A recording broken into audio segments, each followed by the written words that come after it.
you it's have fabulous. that image, Yeah.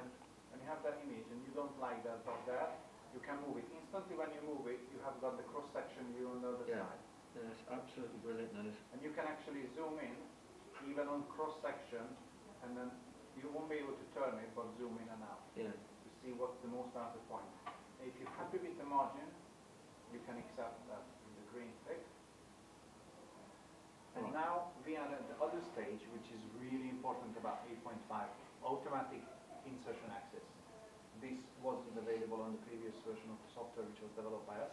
This is a fantastic thing because when you have a decent wrap with no undercuts, you just can hit auto insertion access, and then the computer calculated the best path of insertion. Yes. You're not really going to have any block. If you rotate that, yes, it shows the undercut. So I was going to say it flashes it in different Exactly. colours. This is the part of insertion, that cylinder type looking thing. Yeah. And there are the tiny undercuts on the stone which is going to get blocked out. Obviously, under the margin we have a much bigger one. So you can even use that option, take away those, show the part of insertion. You can, I think it's a really good teaching tool. It's a good for start, students yeah, it's to be brilliant. able to see how we actually produce things. And the way is not different how this system works than any technician hands works, because we're just doing that. It's just a tool. The tool has to be used in the right way to produce good things. Yeah. So click OK. Part of insertion is accepted. Are you finished with the current design? Yes.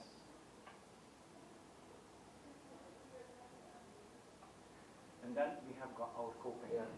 On the design stage, we can remove the Genua or the model. We can remove the coping on top. So that is our scan data. That's how accurately picked up every single thing. Interesting, it's got that blemish on the buckle. Yeah. If we would like to customize that, we can always, your answer is always a right click. If you right click on any object, you've got lots of options pops up. Yeah.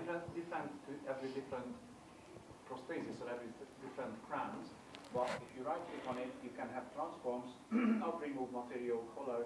The computing is going back to default. Add remove material, is that like a manual wax knife with a mouse? Yes. So you can add and take off? So you can, If you select that, yeah. in here, you have got all the options to add, remove, smooth, wax up tool. Smooth it. My ultimate favorite is the wax up tool. Yeah. That is just works really well on simple copings. So you drag that corner, and then you pull a little bit of more support here, or maybe build it out buckling. And then when you say, yeah, I'm happy with the change,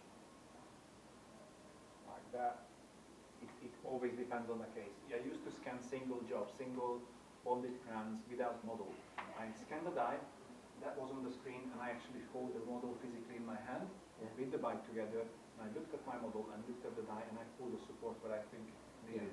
So I was actually virtually waxing up on that, and that's it. I was able to scan about 30 units a day. Is there a facility of being able to scan an overbite or scan a diagnostic, a finished crown that you want, and then superimpose so that you can build a coping up? Because with implants, when you do custom abutments. We got an option on model scan. I won't be able to explain every single thing because I can actually sit here, I think, for 3 days. Yeah, I can imagine you can. To talk about what options we got. It is a lot. The main thing is,